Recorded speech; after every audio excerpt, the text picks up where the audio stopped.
Ida, Ibu kan udah berbuat nih untuk nyembuhin masyarakat, ya kan?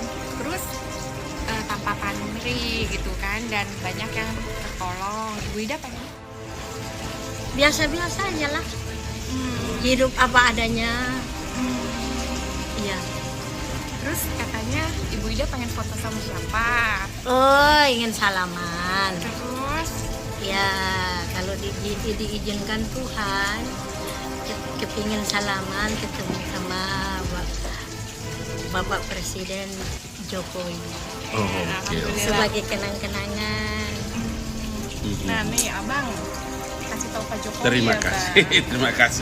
terima Dan kasih. Pak Muldoko biar ketemuin Ibu sama Pak Jokowi. Iya. Terima Semoga Tuhan izinkan. kasih. Iya. Sampai ketemu.